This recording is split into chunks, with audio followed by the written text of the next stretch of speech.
اگر کوئی شخص نماز کا انکار کرتا ہے تو وہ دائرہ اسلام سے خارج ہے، لیکن اگر کوئی سستی کی وجہ سے نماز نہیں پڑھتا، صرف سستی کی وجہ سے نہیں پڑھتا، اللہ کا حکم جانتا ہے، اس کو کہا جائے آؤ نماز کو، تو وہ آگے سے مذاق نہیں کرتا یا نماز کا تمسخر یا استحقار نہیں کرتا، بلکہ بس اپنی سستی کی وجہ سے مسجد میں نہیں آتا۔ جو نماز کو ہلکا جانے، خفیف جانے، وہ بھی دائرہ اسلام سے خارج ہے اور کافر ہے۔ لیکن جو شخص اس کو اللہ کا حکم جانتا ہے اور اس کو پڑھنا اپنے اوپر ضروری سمجھتا ہے لیکن سستی کی وجہ سے پڑھ نہیں سکتا، تو اس کے بارے میں علماء کی آراء مختلف ہیں۔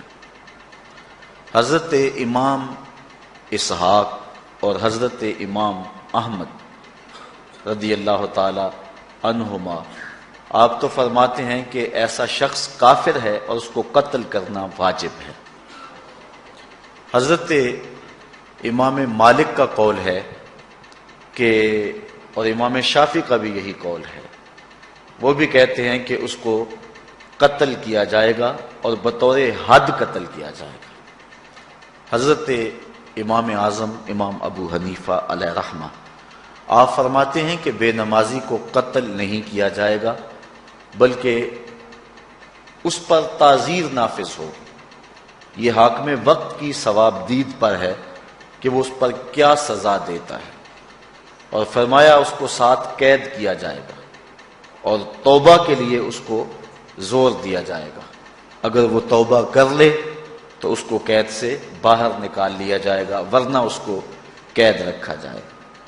صحابہ کہتے ہیں کہ ہم کسی عمل کے تارک کو کافر نہیں سمجھتے تھے سوائے نماز کے تارک کے، اور آقا کریم علیہ السلام کا ایک فرمان ہے، من ترک الصلاۃ متعمدا فقد کفر جہارا، جس نے جان بوجھ کے نماز چھوڑی اس نے اعلانیہ کفر کیا۔ امام اعظم امام ابو حنیفہ علیہ رحمہ وہ فرماتے ہیں کہ یہ حدیث محل ترہیب میں ہے، گویا اس نے کافروں والا کام کیا، اس لیے آپ یہ فتویٰ دیتے ہیں کہ اس کو قید کیا جائے گا اور نماز کی پابندی کا زور دیا جائے گا، اور وہ توبہ کرے تو اس کو چھوڑ دیا جائے گا۔ لیکن باقی ائمہ بعض کہتے ہیں اس کو حداً قتل کیا جائے، اور امام اسحاق اور امام احمد کہتے ہیں اس کو قتل کرنا واجب ہے۔ تو بے نمازی جو اللہ کے حکم کی پابندی سستی کی وجہ سے نہیں کرتا، یہ اس کے لیے حکم ہے۔ جو شخص تحقیر کرتا ہے نماز کی، ہلکا جانتا ہے، تمسخر اڑاتا ہے یا اس کا انکار کرتا ہے، تو اس کے بارے میں علماء کے اندر کوئی اختلاف نہیں ہے، وہ ائمہ اربعہ کے نزدیک کافر ہے، دائرہ اسلام سے خارج ہے، مرتد ہے۔ لیکن سستی کی وجہ سے نماز نہ پڑھنے والا، اس کے بارے میں علماء کا یہ موقف ہے۔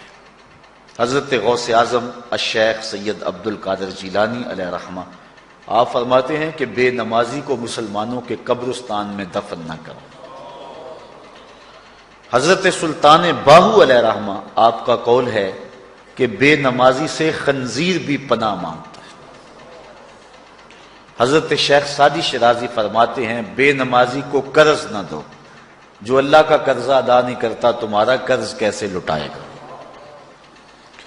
اب آئیے ہم حضور علیہ السلام کے فرامین دیکھتے ہیں اس حوالے سے۔ حضرت جابر بن عبداللہ انصاری رضی اللہ تعالی عنہ سے مروی ایک روایت جس کو امام ابو داؤد نے روایت کیا، امام نسائی نے روایت کیا، دیگر محدثین نے روایت کیا۔ آقا کریم نے ارشاد فرمایا بین الرجل و بین الکفر ترک الصلاۃ، آدمی اور کفر کے درمیان ترک صلاۃ ہے، یعنی بندہ مومن اور بندہ کافر کے درمیان ترک صلاۃ ہے۔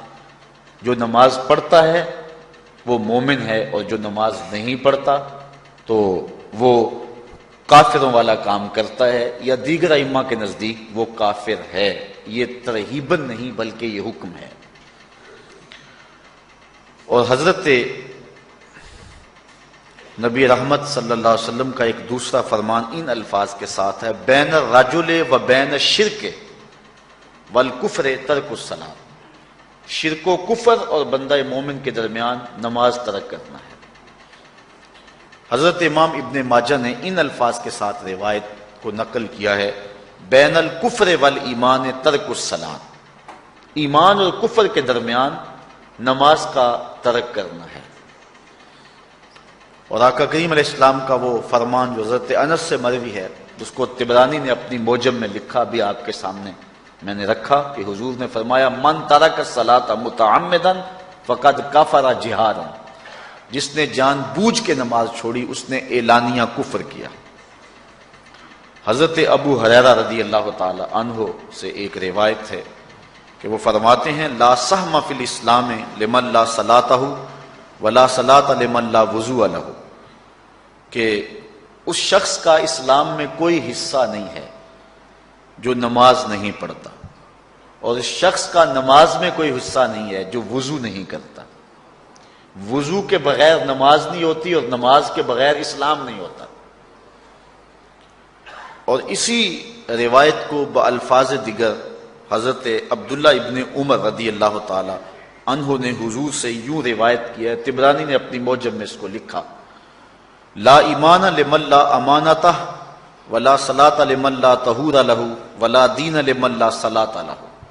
حضور فرمایا کہ اس شخص کا ایمان نہیں جس میں امانت نہیں، اور اس شخص کی نماز نہیں جس کو پاکیزگی حاصل نہیں، اور اس شخص کا دین نہیں جس کو نماز نصیب نہیں۔ حضرت امام ابن ماجہ نے اس روایت کو اپنے الفاظ کے ساتھ روایت کیا ہے۔ حضرت بریدہ رضی اللہ تعالیٰ عنہ اپنے باپ سے روایت کرتے ہیں اور وہ حضور سے روایت کرتے ہیں۔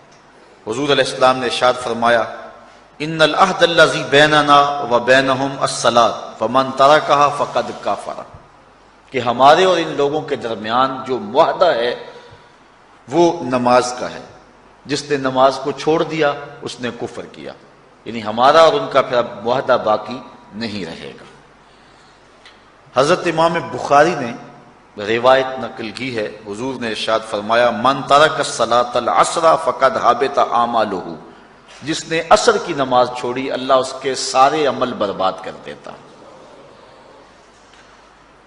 حضرت ابو ہریرہ رضی اللہ تعالی عنہ سے روایت ہے جس کو امام ابن ماجہ نے اور امام نسائی نے روایت کیا ہے، وہ حضور سے روایت کرتے ہیں، بڑی مشہور روایت ہے۔ حضور نے ارشاد فرمایا ان اول ما یحاسب بہ العبد بصلاتہ فان صلحت فقد افلح وانجح وان فسدت فقد خاب وخسر۔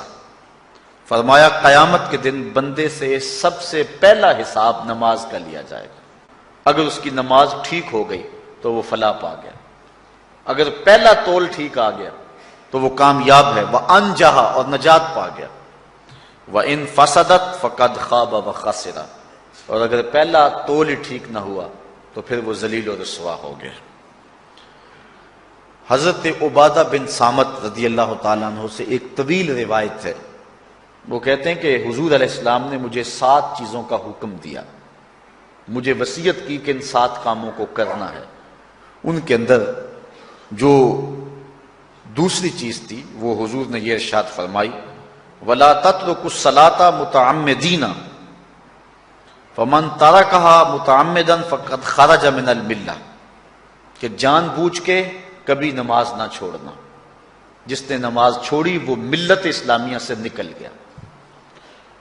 اور حضرت معاذ بن جبل رضی اللہ تعالی عنہ سے بھی ایک طویل روایت ہے کہ حضور نبی رحمت صلی اللہ علیہ وسلم نے ان کو 10 وصیتیں کی تھی حصول برکت کے لیے۔ یہ ساری حدیث میں آپ کے سامنے رکھ دیتا ہوں۔ کہتے ہیں اوصانی رسول اللہ صلی اللہ علیہ وسلم بعشر کلمات، حضور نے مجھے 10 باتیں ارشاد فرمائیں، حکمت سے بھری اور رحمتوں سے بھری ہوئی ایک ایک بات ہے، ان کے بول بہاروں جیسے اور اصحاب ستاروں جیسے۔ تو اتنا خوبصورت کلام، لہو خورشید کا ٹپکے اگر ذرے کا جگر چیر۔ حضور نے 10 باتیں حضرت معاذ بن جبل رضی اللہ تعالی عنہ کو بطور وصیت ارشاد کی. کہتے ہیں کالا، حضور نے مجھے کہا، ارشاد کیا، لا تشرک باللہ شیئا وان قتلت وحرقت، اللہ کے ساتھ کسی کو شریک نہ ٹھہرانا، اگرچہ تجھے قتل بھی کیا جائے اور تجھے آگ میں جلا بھی دیا جائے، کبھی بھی اللہ کے ساتھ شریک نہ ٹھہرانا. دوسری بات حضور نے مجھے یہ ارشاد فرمائی، وَلَا تَعْصِ وَالِدَيْكَ وَإِنْ أَمَرَاكَ أَن تَخْرُجَ مِنْ أَهْلِكَ وَمَالِكَ، کہ اپنے والدین کی کبھی نافرمانی نہ کرنا، اگرچہ تجھے حکم دیں کہ اپنے مال کو اور اپنے بچوں کو لے کے گھر سے نکل جا، تو کہا یہ کر لینا، نکل جانا، لیکن والدین کی نافرمانی نہ کرنا.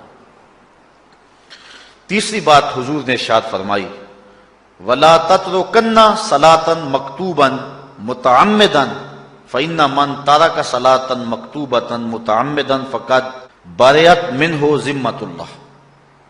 فرمایا اے معاذ بن جبل، فرض نماز جان بوجھ کر کبھی بھی نہ چھوڑنا، زندگی میں کبھی نہ ہو کہ تجھ سے فرض نماز چھوٹے، اس لیے کہ جس نے فرض نماز جان بوجھ کے چھوڑ دی، اللہ اور اس کے رسول نے اس سے اپنا ذمہ اٹھا لیا.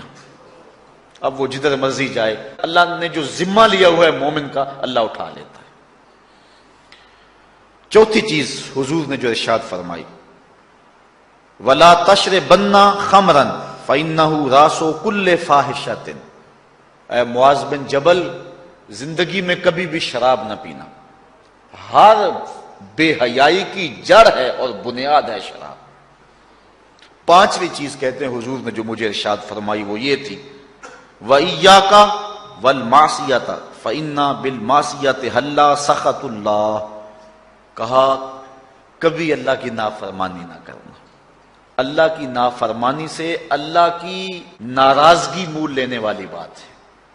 اللہ تعالیٰ کی معصیت سے اس کی ناراضگی جائز ہو جاتی ہے، حلال ہو جاتی ہے. اور چھٹی چیز کہتے ہیں حضور نے یوں ارشاد فرمائی، وَإِيَّاكَ وَالْفِرَارَ مِنَ الزَّحْفِ وَإِنْ هَلَكَ النَّاسِ. کہا جب محاذ پہ ڈٹا ہونا تو کبھی پیٹھ نہ پھیرنا، اگرچہ لاشیں جو ہیں وہ گر رہی ہوں اور لوگ ہلاک ہو رہے ہوں، سارے لشکر کے ہلاک ہو جانے کا ڈر بھی ہو، لیکن کہا معاذ بن جبل میں تمہیں وصیت کرتا ہوں کبھی پیٹھ پھیر کے بھاگنا نہیں ہے. حضور نے کہتے ہیں مجھے جو ساتویں چیز ارشاد فرمائی وہ یہ تھی، وَإِنْ أَصَابَ النَّاسَ مَوْتٌ فَاصْبُتْ. اگر تو کسی ایسے علاقے میں رہتا ہو جہاں موت آ جائے، کوئی بیماری آ جائے موت والی، تو علاقہ چھوڑ کے بھاگنا نہ، وہیں رہنا. تیری قسمت میں زندگی ہوئی، تجھے کوئی موت دے نہیں سکتا، اور اگر موت تیرے لیے لکھی گئی ہے تو جہاں مرضی چلا جائے تو موت سے بچ نہیں سکتا. اس لیے ایسے مقام سے بھاگ کر نہ جانا، وہیں ڈٹے رہنا اور وہیں رکے رہنا. آٹھویں چیز کہتے ہیں حضور نے مجھے ارشاد فرمائی، وَأَنفِقْ عَلَىٰ أَهْلِكَ مِن طَوْلِكَ. کہا اللہ نے تجھے جو وسعت دی ہے، تجھے جو مال دیا ہے، اس کو اپنی اولاد پر کھل کے خرچ کرنا، اپنی اولاد سے بخل نہ کرنا. اولاد کے معاملے کے اندر جہاں ان کی ضرورت ہو اس کو کھل کے پورا کرنا ہے. اور حضور نے نویں بات جو ارشاد فرمائی وہ یہ تھی، وَلَا تَرْفَعْ عَنْهُمْ عَصَاكَ عَدَبًا. اپنی اولاد کو ادب سکھانے کے لیے ڈنڈا نہ چھوڑنا، عصا ہمیشہ لٹکا کے رکھنا، کوڑا باندھ کے رکھنا. اور 10ویں چیز کہتے ہیں حضور نے جو مجھے ارشاد فرمائی، وَأَخْفِهِمْ فِي اللَّهِ. اپنی اولاد کے دل میں اللہ کا خوف ڈالتے رہنا، اللہ کا ڈر پیدا کرنا اپنی اولاد کے اندر. تو نے اپنی اولاد کو یونیورسٹیوں اور کالجوں تک پہنچایا، بیرون ملک سے بھی تعلیم دلوائی، لیکن اللہ کا خوف نہ سکھایا. اللہ کا خوف سکھانا اپنی اولاد کو، ایسے لوگوں کی صحبت میں بٹھانا جن کی صحبت میں بیٹھ کر اللہ کا خوف پیدا ہو جائے. ان کو ایسی کتابیں لا کے دینا کہ جن سے خشیت الہی ان کے سینے میں پیدا ہو. اگر تو نے سب کچھ دے دیا، عالی نسب بنگلے دے دی اپنی اولاد کو، تو نے جو ہے وہ بہت اچھی تعلیم دلوا دی اپنی اولاد کو، دنیاوی سوسائٹی کے اندر ان کا وقار بہت بلند ہو گیا، تو نے سب کچھ دے دیا اپنی اولاد کو، اللہ کا خوف نہیں دیا تو کچھ بھی نہیں دیا. تو حضور نے جو 10ویں وصیت حضرت معاذ بن جبل کو کی وہ یہ ہے کہ انہیں اللہ سے ڈراتے رہنا، اللہ تعالیٰ کا خوف، ان کی خشیت ان کے سینے میں پیدا کرنا۔ اللہ اکبر۔ حضور کا ایک اور فرمان سنیے۔ حضور نے فرمایا کہ جو شخص نماز چھوڑتا ہے، ایک طویل حدیث ہے جس کا یہ حصہ ہے، وَقَانَ يَوْمَ الْقِيَامَةِ مَعَ قَارُونَ وَفِرْعَوْنَ وَحَامَانَ وَأُبَيِّ بْنِ خَلَف، جو نماز ترک کرتا ہے قیامت کے دن قارون کے ساتھ، فرعون کے ساتھ، حامان کے ساتھ اور ابی ابن خلف کے ساتھ کھڑا کر دیا جائے گا۔ جس صف میں اللہ کے دشمن کھڑے ہوئے ہوں گے، بے نمازی کو بھی اس صف میں کھڑا کر دیا جائے گا۔ کتنی رسوائی ہے، کتنی ذلت ہے۔ کوئی بندہ یہ گوارا کرتا ہے کہ مجھے اس صف میں کھڑا کر دیا جائے جس میں دشمنان خدا کھڑے ہوں، دشمنان رسول کھڑے ہوں، میری کوئی بہن، میری کوئی بیٹی، کیا یہ گوارا کر سکتی ہے کہ اس کو حضور پہ کانٹے پھینکنے والی ام جمیل کے ساتھ کھڑا کر دیا جائے، اس کو حضور کو اذیت دینے والی عورتوں کے ساتھ کھڑا کر دیا جائے؟ نہ میری کوئی بہن اور نہ کوئی میری ماں اس بات کو گوارا کرتی۔ تو جب ہم یہ گوارا نہیں کرتے تو پھر ہمیں عزم کرنا چاہیے کہ آج کے بعد نماز نہیں چھوڑنی ہے۔ میں نے کسی جگہ پہ یہ بات بیان کی اور ساری گفتگو اسی عنوان سے ہوئی، کچھ ماحول ایسا بنا ہوا تھا، تو مجھے بعد میں صابر نامی وہاں کے ایک ساتھی نے فون کیا 2 یا 3 دن کے بعد، کہنے لگا کہ ہماری بستی میں ایک شخص بھی بے نمازی نہیں رہا ہے۔ اس حدیث کا زور اتنا ہے، اس حدیث کا وزن اتنا ہے۔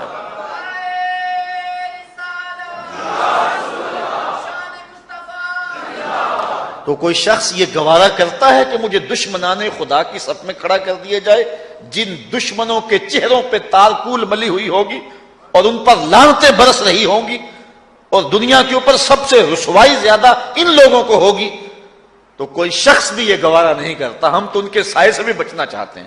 میرے مالک، ہمارا حشر ان کے ساتھ نہ کرنا، ہمارا حشر تو ابو بکر عمر کے ساتھ کرنا، ہمارا حشر تو عثمان غنی کے ساتھ کر دینا، ہمارا حشر تو مولا کائنات کے ساتھ کر دینا۔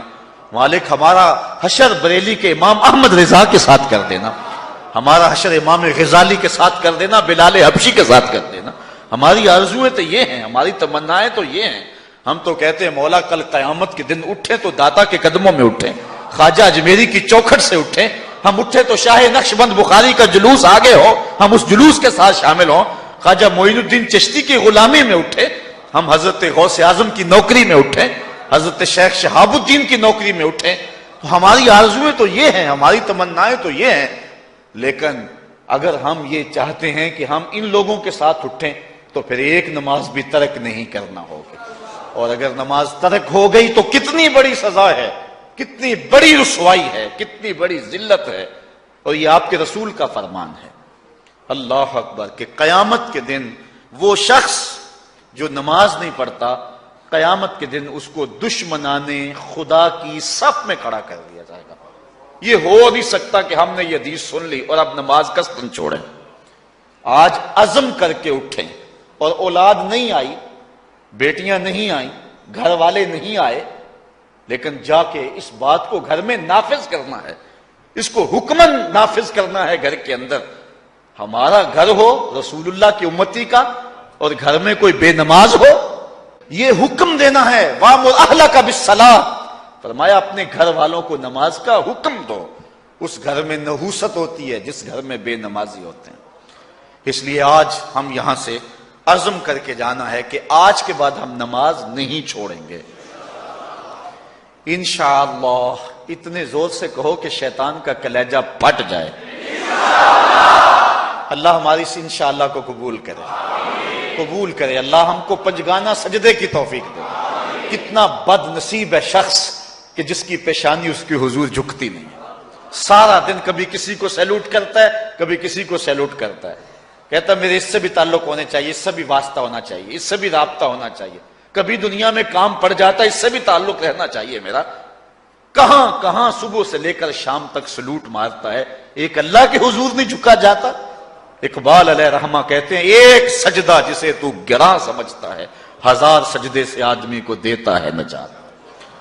آؤ اللہ کے حضور بندگی کا سر جھکائیں. تو یہ کتنی عبرتناک جو ہے اور کس قدر جو ہے وہ فکر انگیز حدیث ہے. وَقَانَ يَوْمَ الْقِيَامَةِ مَعَ قَارُونَ وَفِرْعَوْنَ وَحَامَانَ وَأُبَيِّ بْنِ أَبِي خَلْفَ. وہ شخص ان بد نصیب لوگوں کے ساتھ کھڑا ہوگا جس کو نماز کی توفیق نہیں ہے. آپ نے حدیث علماء سے بارہا سنی، حدیث طویل ہے. آقا کریم معراج کی رات گئے تو وہاں مختلف لوگوں کو مختلف عذابوں میں مبتلا دیکھا. کسی کی انتڑیاں کٹ کٹ کے گر رہی تھی، کسی کا منہ چیرا جا رہا تھا، کسی کی زبان لوہے کی کینچیوں سے کاٹی جا رہی تھی، کسی پر کھولتا ہوا پانی ڈالا جا رہا تھا، کوئی جو ہے وہ سرانڈ والا گوشت کھا رہا تھا، کسی کے جسم میں لوہے کی میخیں ٹھونکی جا رہی تھی. لیکن ایک قوم کو حضور نے دیکھا، ایک بھاری پتھر سے ان کا سر کچلا جاتا ہے اور پتھر کے واپس آنے تک دوبارہ صحیح ہو جاتا ہے، پھر کچلا جاتا ہے. حضرت جبریل امین سے حضور نے فرمایا کہ یہ کون لوگ ہیں؟ یا جبریلو من ہاؤلائے، یہ لوگ کون ہیں کہ ان کے سر پتھروں سے کچلے جا رہے ہیں؟ قال ہاؤلائے الذین تثاقلت رؤوسہم عن الصلاۃ المکتوبہ. کہا یہ وہ بد نصیب لوگ ہیں کہ فرض نمازوں سے جن کے سر بوجھل رہتے تھے، نماز پنجگانہ فرض بھی نہیں پڑھا کرتے تھے، یہ وہ بد نصیب ہیں. آج ان کے سر کوٹے جا رہے ہیں. یہ تھوڑی سی زندگی ہے، تھوڑی سی زندگی ہے. 60-70 سال بڑی زندگی ہو وہ مگر نصیب ہو جائے تو پتہ نہیں ہے کہ کل ہمارا آنے والا کہاں ہے. کتنا غافل اور بد نصیب ہے وہ شخص کہ جس کو سجدہ نصیب نہیں ہے. سجدہ تو بندگی کا نام ہے. زندگی آمد برائے بندگی، زندگی بے بندگی شرمندگی. بندہ تو ہے ہی بندگی میں. کسی شخص نے راستے میں جاتے جاتے چائے کی پیالی پلا دی ہو نا بازار میں، تو ہم جب بھی اس گلی سے گزرتے ہیں اس کو سلوٹ کر کے جاتے ہیں، السلام علیکم. یار اس سے بڑے سلام لیتے ہو، یہ بڑا محبت والا، بڑے اخلاق والا ہے. یار جس نے چائے کی پیالی پلا دی ایک مرتبہ، اس کو تو جاتے آتے سلام کر کے جاتے ہو. جس رب نے زندگی بخشی ہے، جس رب نے جو ہے وہ ساری بہاریں عطا کی ہیں، اس کے حضور میں جھکا جاتا ہے. کتنا متکبر شخص ہے جو اللہ کے حضور نہیں جھکتا. اللہ اکبر. کہا یہ وہ بد نصیب لوگ ہیں فرض نمازوں سے جن کے سر بوجھل رہا کرتے تھے. اللہ اکبر. حضور نبی رحمت صلی اللہ علیہ وآلہ وسلم نے ارشاد فرمایا، نماز چھوڑنا تو خیر بہت بری بات ہے.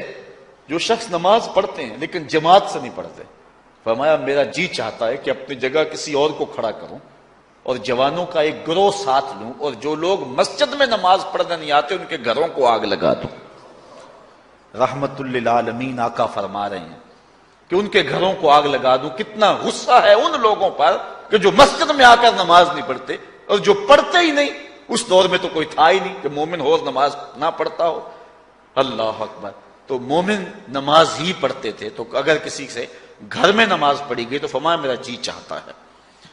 آج نماز تو نماز رہی، ہم کو تو جمعہ بھی نصیب نہیں ہے. کتنے لوگ ہیں کہ جو پابندی کے ساتھ نماز جمعہ بھی نہیں پڑھتے ہیں. حضور کا ایک فرمان سنیے. آقا کریم نے ارشاد فرمایا، من ترک الجمعۃ ثلاث جمع متوالیات فقد نبذ الاسلام وراء ظہرہ. جس نے بغیر کسی عذر کے 3 جمعے چھوڑ دیے، اس نے اسلام کو اپنی پشت کے پیچھے ڈال دیا. اس نے پرواہ ہی نہیں کیا اسلام کی. اور ایک حدیث کے لفظ ہیں، من ترک ثلاث جمعات من غیر عذر کتب من المنافقین. جس نے بغیر کسی عذر کے 3 جمعے چھوڑ دیے، اس کا نام منافقوں کی فہرست میں لکھ دیا جاتا. اور ایک حدیث کے لفظ اس حوالے سے ہیں، من ترک ثلاث جمع تہاونا بہا طبع اللہ علی قلبہ. جس نے سستی کی وجہ سے 3 جمعے چھوڑ دیے تو اس کے دل پر اللہ غفلت کی مہر لگا دیتا ہے. یہ وہ بد نصیب شخص ہے کہ جو نماز جمعہ چھوڑتا ہے. حضرت ابن حجر نے الزواجر کے اندر ایک روایت لکھی ہے. وہ فرماتے ہیں جو شخص نماز ترک کرتا ہے اس کو بہت ساری رسوائیاں ہیں. وقت اتنا طویل نہیں ہے کہ ایک ایک چیز کو تفصیل سے بیان کروں. وہ کہتے ہیں پہلی بات تو یہ ہے کہ اس کی عمر میں برکت اٹھا لی جاتی.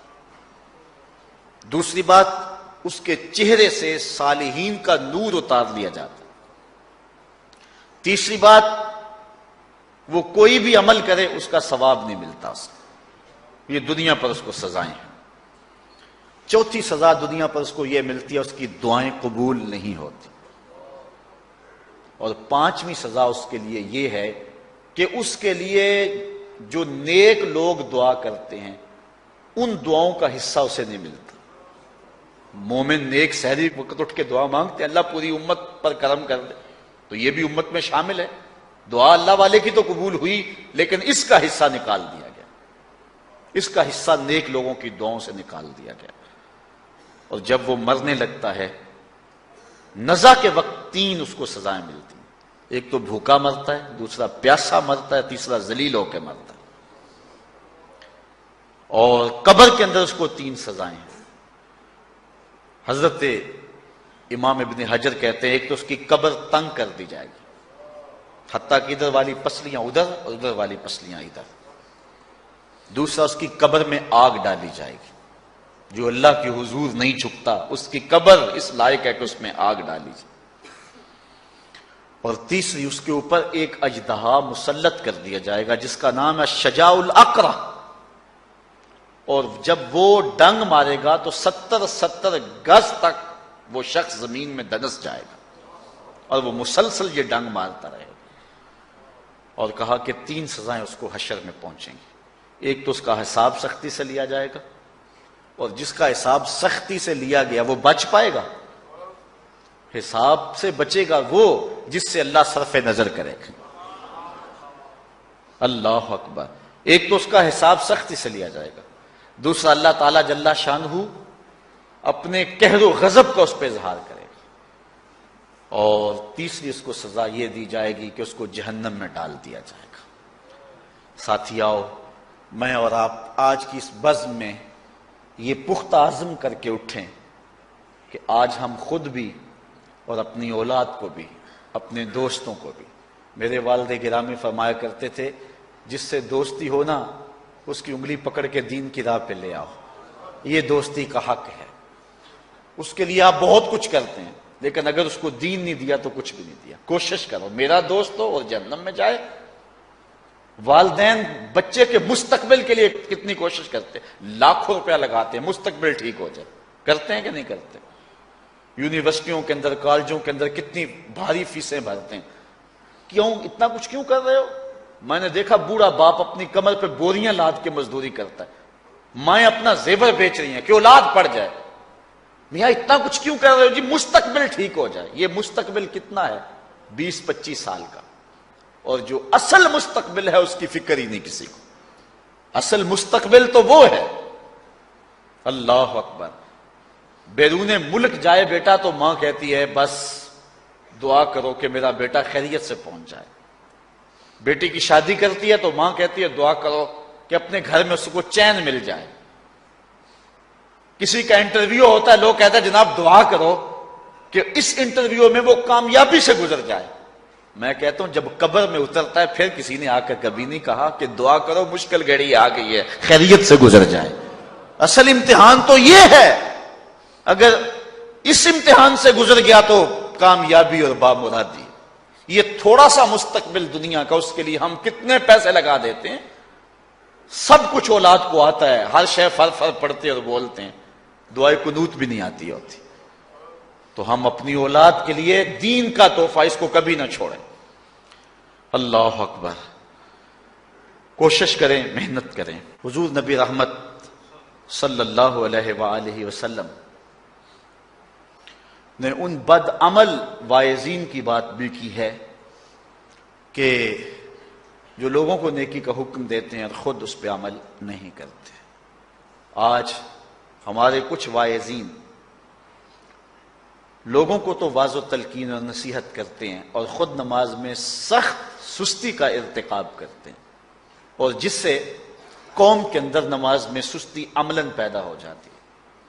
کوئی عرس کی تقریب ہو، کوئی محفل نعت ہو، کوئی جلسہ ہو، کوئی شادی کی تقریب ہو، نماز کے وقت کا پورا خیال رکھا کریں اور اس بات کا لحاظ رکھا کریں۔ بلکہ ہمارے ہاں ایک عجیب سا فیشن ہے، اور عجیب سی بات ہے، میں بڑا حیران ہوا کرتا ہوں کہ عشاء کے بعد جب جلسے ہوتے ہیں نا ہمارے مساجد کے اندر، تو مغرب سے اعلان شروع ہو جاتا ہے آج رات فلاں صاحب خطاب فرمائیں گے، اور پھر جب نماز عشاء ہوتی ہے تو ہمارا نقیب محفل کھولتا ہے لاؤڈ سپیکر اور وہ اعلان کرتا ہے حضرات جماعت ہو چکی ہے، اب مسجد میں آ جائیں۔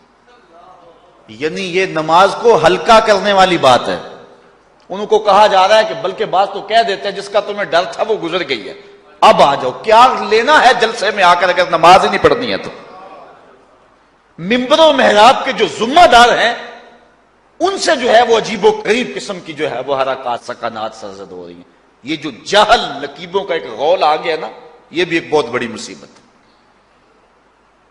ایک تو بے تحاشا القاب، دوسرا دین کی روح سے ناشنائی۔ وہ کسی نے کہا تھا نا کہ پہلے حضرت غوث پاک ولی بناتے تھے، چور سے کتب بناتے تھے، آج کل ہم بناتے ہیں۔ کہا تم کیسے؟ کہا ہمیں پتا ہوتا ہے یہ چور بیٹھا ہوا ہے، ہم کہتے ہیں غوث زماں اور کتب دوران۔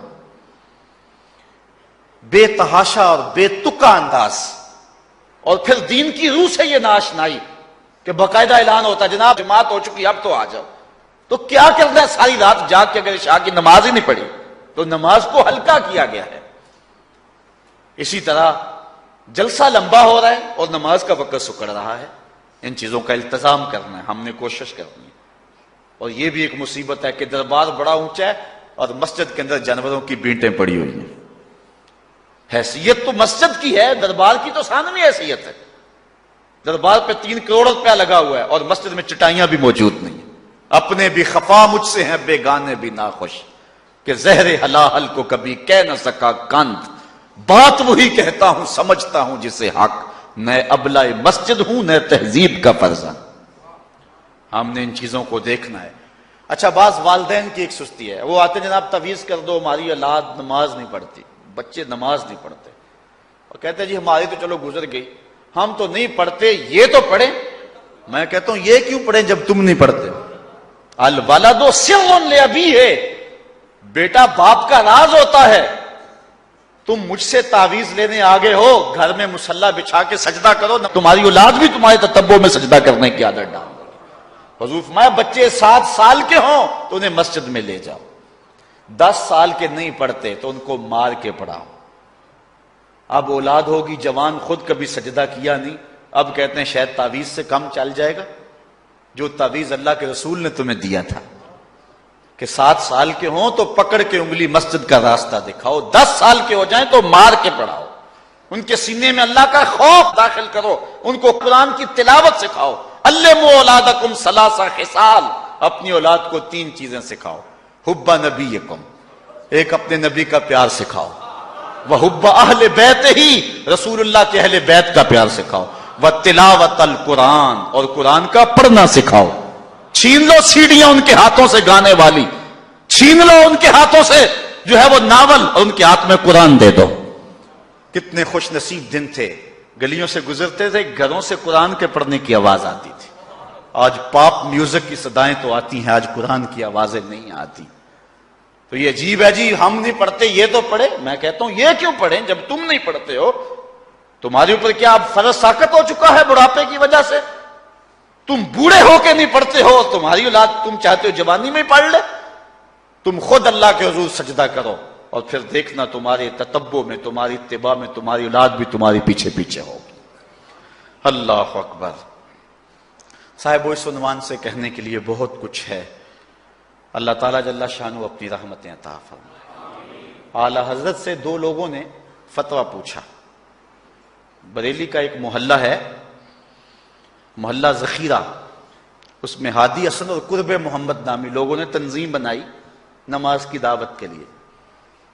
کچھ لوگ ان کی بات کو نہ سنتے، اعلی حضرت سے استفتاء کیا، فتاوی رضویہ کے اندر موجود ہے کہ ہم نماز کی دعوت دیتے ہیں، کچھ لوگ اس کے باوجود نہیں آتے، تو حکم شرعی کیا ہے؟ تو اعلی حضرت فرماتے ہیں کہ پہلے تو نرمی سے انہیں سمجھائیں، آؤ نماز کی طرف۔ نہیں مانتے، مؤثر لوگ ڈالیں جو ان کو کہیں۔ یہ تھے ہمارے کرنے والے کام، ہم کن جھگڑوں میں پڑے ہوئے۔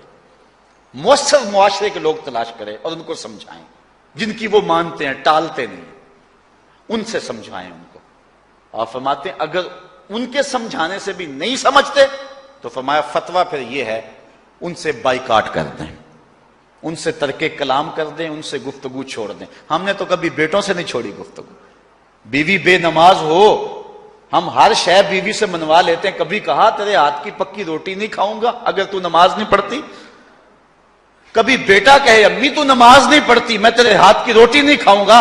جو ماں بیٹے کے لیے سب کچھ کرتی ہے, کتنے دکھ جھیلتی ہے, کسی کے گھر کے برتن مانجنے پڑے وہ بھی مانجتی ہے, کیا بیٹے کی خواہش پہ نماز نہیں شروع کر دے گی؟ جب عادت ڈالے گی تو پھر اللہ دل میں بھی وہ محبت ڈال دے گا. کیونکہ ہمارا تو اتنا ہی کام ہے نا. حضرت بایزید بسطامی نے یہی کیا تھا نا. حضرت بایزید بسطامی علیہ رحمہ بسطام کے لوگوں کی تربیت کر رہے ہیں. کسی محلے کے کونے میں آ کر ایک فاحشہ عورت بیٹھ گئی, لوگوں کا دین ایمان اجاڑنے لگی. کسی نے کہا بایزید تیرا شہر لٹ رہا ہے, جس کو تو اشکوں سے سیراب کیا تھا اور سجدہ ہائے سحرگاہی سے جس شہر کو نور بخشا تھا, تیرا شہر لٹ رہا ہے. کہا کیا ماجرا ہوا؟ لوگوں نے کہانی سنائی. بایزید بسطامی صبح مصلی اٹھایا اور جا کے اس فاحشہ عورت کے دروازے پہ مصلی بچھا لیا. اب جو بھی گاہک آتا بایزید بسطامی کو بیٹھا ہوا دیکھ کے راستہ بدل لیتا. اس نے انتظار کیا, رات کے اندھیرے گہرے ہو گئے, آج کوئی گاہک ہی نہیں آیا. اس نے کھڑکی سے جھانک کر کے دیکھا ایک بوڑھا بابا بیٹھا ہوا ہے, ہاتھ میں تسبیح ہے, مصلی بچھایا ہوا ہے. نیچے اتر کر کے کہا بابا اللہ کو یاد کرنے کے لیے اور تھوڑی جگہ ہیں, تجھے میرے گھر کی گلی ہی ملی, میرا راستہ روک لیا. بابا کہنے لگا کیا مسئلہ ہے تجھے؟ کہا میرے گاہک رکے ہوئے ہیں. کہا آج میں تیرا گاہک ہوں, بتا تیری رات کی قیمت کتنی ہے. اللہ اکبر. حضرت بایزید بسطامی نے قیمت طے کی. اس کے گھر کی جب چھت چڑھنے لگے نا سیڑھیاں, لوگ دیکھ رہے تھے. کہا مالک اگر بایزید بھی اجڑ گیا تو روشنی کہاں سے لیں گے؟ بایزید بھی ایک فاحشہ عورت کے کوٹھے پہ چڑھ رہا ہے, اگر یہ بھی چراغ بجھ گیا تو زمانے کو اجالا کہاں سے ملے گا؟ لیکن قدرت کو کچھ اور ہی منظور تھا. اس سے کہا مصلی بچھا لے, جو میں کرتا جاؤں وہ کرتے جانا. پہلے وضو کیا, اس نے بھی کیا, پھر مصلی پہ آئے, وہ بھی پیچھے کھڑی ہو گئی. پھر بایزید قیام کیا, اس نے بھی قیام کیا. پھر رکوع میں گئے, وہ بھی رکوع, قوما وہ بھی قوم. جب سجدے میں حضرت بایزید گئے, وہ بھی سجدے میں, تو بایزید رو پڑے. کہا مالک بایزید کا اتنا ہی کام تھا کہ اس کا سر تیری چوکھٹ تک جھکا دے. مالک یہاں تک لانا میرا کام تھا, دل کی دنیا بدلنا تیرا کام ہے. جب وہ سجدے میں جا رہی تھی تو فحشا تھی, جب سر اٹھایا وقت کی ولیہ بن چکے تھے. ایک بزرگ کہتے ہیں میں بازار کے کنارے جا رہا تھا, ایک شرابی گرا ہوا تھا اور گندے پانی سے اس کا منہ گندا ہو رہا تھا. میرے دل میں رحم آیا, ایک انسان ہے اور یوں رسوا ہو رہا ہے. میں نے گندی نالی سے اس کو اٹھایا اور اٹھا کر کے جو ہے وہ اس کا منہ دھویا اور چلا گیا. مشہور شرابی تھا شہر کا. کہتے ہیں سحری کا وقت ہوا, تہجد کے لمحے آئے, تو میں مسجد میں نماز پڑھنے کے لیے گیا. دیکھا کیا کہ وہ شرابی مصلی بچھا کے بیٹھا ہوا. میں حیران ہو گیا کہ یہ کیا ماجرا ہوا. اب صبح تو میں نے اس کو گندگی سے اٹھایا ہے اور اس کا منہ دھویا ہے. میں حیران ہوا تو ہاتف سے آواز آئی, میرے بندے تو نے اس کا منہ دھو دیا تھا, میں نے اس کا دل دھو دیا. صاحبو ہم اپنا کام کریں, کوشش کریں, کھینچ کے لے آئیں کسی کو مسجد میں, اور پھر دیکھنا رب کے رنگ. وہ بڑا کریم ہے, وہ بڑا رحیم ہے.